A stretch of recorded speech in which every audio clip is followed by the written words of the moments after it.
चंदनपुर नाम का एक गांव था। वहीं बंटी नाम का कबूतर अपनी बीवी और बेटी टुनटुनी को शहर से गांव में छुट्टी मनाने के लिए रात में आता है। तभी उनके घर के सामने एक बरगद का डरावना पेड़ होता है, जिस पर एक झूला लगा हुआ होता है। उस झूले को अपनी खिड़की से देखकर उसकी बेटी टुनटुनी कहती है, अरे वाह, यहाँ पर भी झूला है। अब तो मैं झूले पर झूलूंगी। पापा देखो ना, यहाँ पर झूला है, मुझे झूले पर लेकर चलो ना। नहीं बेटा, गांव में रात के समय बाहर नहीं निकलना चाहिए। पर टुनटुनी उसकी बात नहीं मानती और रात में सबके सो जाने के बाद उस झूले पर झूलने आती है। अरे वाह, कितना मजा आ रहा है झूला झूलकर। ये कहकर वो उठने की कोशिश करती है, लेकिन वो उठ नहीं पाती। अरे ये क्या हो रहा है, मैं उठ क्यों नहीं पा रही हूँ। माँ पापा बचाओ मुझे, बचाओ माँ। उसकी आवाज सुनकर बंटी कबूतर और बबली कबूतरी टुनटुनी को देखने के लिए कमरे में जाते हैं, पर टुनटुनी वहाँ नहीं मिलती। तभी दोनों झूले के पास टुनटुनी को बेहोश देखते हैं। मेरी बच्ची, ये क्या हुआ तुझे? इतना मना किया था, लेकिन फिर भी तू झूले के पास चली गई। बबली, तुम परेशान मत हो, इसे अंदर लेकर चलते हैं। फिर पानी डालने पर टुनटुनी होश में आ जाती है। फिर सब सो जाते हैं। अगले दिन रात होने के बाद टुनटुनी अचानक से उठती है और उसकी आंखें लाल हो जाती हैं, क्योंकि अब उसमें झूले वाली भूतिया चिड़िया की आत्मा का वास हो जाता है और टुनटुनी इस झूले पर जाकर झूलने लगती है।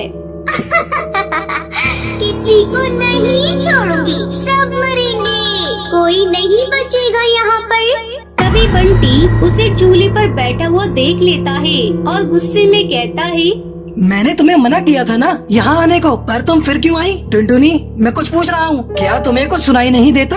बेटा क्या हुआ? रात में 12 बजे झूले पर क्यों झूल रही है? ये सुनते ही भूतिया टूनी चिड़िया की आत्मा बंटी कबूतर को मारने लगती है। क्या है, क्यों मुझे परेशान कर रहे हो? जैसे झूला भी नहीं झूलने देते हो। हट जाओ मेरे सामने से, मुझे झूला झूलना है। टुनटुनी बेटा, तुझे क्या हुआ है? ऐसे क्यों कर रही है? टुनटुनी, जरूर कोई बात है, कुछ तो गलत हुआ है। हाँ, गलत तूने किया है यहाँ आकर। अब मैं तुझे नहीं छोड़ूंगी। तभी बबली कबूतरी वहाँ आ जाती है।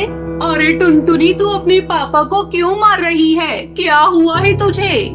इसके बाद भूतिया टूनी चिड़िया की आत्मा झूला झूलते झूलते बेहोश हो जाती है और टुनटुनी वहाँ गिर पड़ती है। बंटी को टुनटुनी पर भूतिया चिड़िया की आत्मा का साया लगता है। वो उसे अंदर ले जाकर रस्सी से बांध देता है, साथ ही तांत्रिक बाबा को बुला लेता है। तभी तांत्रिक मंत्र पढ़कर लॉकेट टुनटुनी के माथे पर रखता है। तभी एकदम से वो आत्मा बौखला जाती है और चिल्लाकर कहती है, छोड़ो मुझे, किसने पकड़ा है? मुझे छोड़ो, नहीं तो मार डालूंगी। तांत्रिक, तेरी इतनी हिम्मत, तूने मुझे बांधा। बोल, हटा मेरे माथे से लॉकेट। तांत्रिक के मंत्र पढ़ते ही भूतिया चिड़िया की आत्मा की शक्तियाँ कमजोर हो जाती हैं और वो चिल्ला उठती है और साथ ही आसपास की सारी चीजों को तोड़ने फोड़ने लगती है।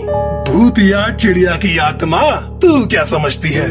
एक तू ही शक्तिशाली है। मैंने भी काली शक्तियों में महारत हासिल कर रखी है। अब तेरा सर्वनाश होना निश्चित है। अब चुपचाप बता दे, तू इस चिड़िया के शरीर में क्या कर रही है? नहीं बताऊंगी, मैं तुझे नहीं बताऊंगी। जो करना है तांत्रिक तू कर ले। तांत्रिक बाबा उसके ऊपर विभूति डाल देता है। तभी भूतिया टूनी चिड़िया की आत्मा गाना गाने लगती है। मैं तेरी दुश्मन, दुश्मन तू मेरा, मैं नागिन तू सपेरा। अरे नहीं, नागिन नहीं, मैं तो एक भूतिया टूनी चिड़िया की आत्मा हूँ। अजी देखिए ना, हमारी बेटी कितना अच्छा गाना गा रही है। तुम पागल हो गई हो क्या? हमारी बेटी नहीं, भूतिया चिड़िया की आत्मा है। भूतिया चिड़िया की आत्मा, बता दे तू कहाँ से और क्यों आई है? मेरा नाम टूनी था। मैं इसी गांव में रहती थी और मुझे झूला झूलने का बहुत शौक था। एक दिन मैं इसी पेड़ पर अपने झूले से झूल रही थी। तभी मेरी सहेली ने आकर मुझसे कहा, ए टूनी, जरा मुझे भी झूलने देना, मुझे भी बैठना है। कितनी देर हो गई है तुझे? थोड़ी देर रुक जा, पहले तू मुझे झूला झुला दे। अब तू देख तुझे कितनी तेज का धक्का देकर जाती हूँ। ऐसा झूलेगी कि जिंदगी भर नहीं भूल पाएगी। सुंदरी कौवी ऐसा बोलकर अपनी सहेली टूनी चिड़िया को जोर से धक्का देकर झुलाने लगती है। तभी वो बरगद के पेड़ की जड़ को टूनी चिड़िया के गले में फेंक देती है, जिससे उसका गला दबकर मौत हो जाती है। जब से मैं भूतिया चिड़िया की आत्मा बन गई और मरने के बाद भी इस झूले पर किसी को नहीं झूलने देती, और फिर मैंने अपनी सहेली सुंदरी को भी मार डाला। टुनटुनी झूले पर झूलने आई तो मैंने उसके शरीर में ही कब्जा कर लिया। बस बहुत हुआ, तेरे अब जाने का समय आ गया है। तांत्रिक बाबा इतना कहते ही भूतिया टूनी चिड़िया की आत्मा पर गंगा जल छिड़क देता है, जिसके बाद उसकी आत्मा टुनटुनी के शरीर से बाहर निकल जाती है। रामपुर चलोगी क्या और कितने पैसे लोगी? देखिए साहब, वैसे तो 20 रुपए भाड़ा है, लेकिन रात का समय हो रहा है और ऊपर से मौसम भी खराब है, तो मैं आपसे 40 रुपए लूंगी। ठीक है ले लेना, लेकिन तुम मुझे जल्दी से वहाँ पहुँचा दो। जिसके बाद बंटी ई रिक्शा में बैठ जाता है और भूतिया टूनी चिड़िया की आत्मा सुनसान जंगल पर अपना रिक्शा चलाते हुए आगे बढ़ने लगती है। तभी हवा के झोंके से ई रिक्शा के शीशे पर लाल कपड़ा उड़ जाता है और उसी वक्त शीशे पर बंटी की नजर पड़ती है और शीशे में उसे भूतिया चिड़िया की आत्मा का चेहरा दिखता है। उसे देखकर बंटी बहुत ज्यादा डर जाता है और हिम्मत करके बोलता है, तुम ये ई रिक्शा यहीं रोक दो, मुझे यहीं उतरना है। बंटी के इतना बोलते ही भूतिया टूनी चिड़िया की आत्मा अपने असली रूप में आ जाती है। अभी ये रिक्शा नहीं रुकेगा जब तक मैं नहीं चाहूँगी। ये कहकर भूतिया टूनी चिड़िया की आत्मा बंटी कबूतर को मार देती है। मेरे हाथों से कोई भी जिंदा नहीं बचेगा, मैं सभी पक्षियों को मार डालूंगी। अब ऐसे ही भूतिया टूनी चिड़िया की आत्मा अपने रिक्शे में बैठने वाली सवारियों को मारने लगती है। ऐसे ही कुछ दिन बीत जाते हैं और फिर एक रात दो दोस्त टुनटुनी और टुन्नू कार से घर जा रहे थे। तभी अचानक उनकी कार खराब हो जाती है, जिसके बाद वो सभी कार से उतरकर जंगल के किनारे खड़े होकर दूसरी गाड़ी के आने का इंतजार करने लगते हैं। यहाँ इस सुनसान जंगल पर कोई गाड़ी नहीं आने वाली, हमें पैदल ही चलना पड़ेगा। तभी टुन्नू को ई रिक्शा आते हुए दिखता है और वो बोलता है, वो देखो एक ई रिक्शा आ रहा है। जिसके बाद भूतिया टूनी चिड़िया की आत्मा अपना ई रिक्शा वहाँ आकर रोकती है और वो दोनों उसमें बैठ जाते हैं। यार बहुत टाइम बाद हम ई रिक्शा में बैठे हैं, तो क्यों ना एक सेल्फी हो जाए।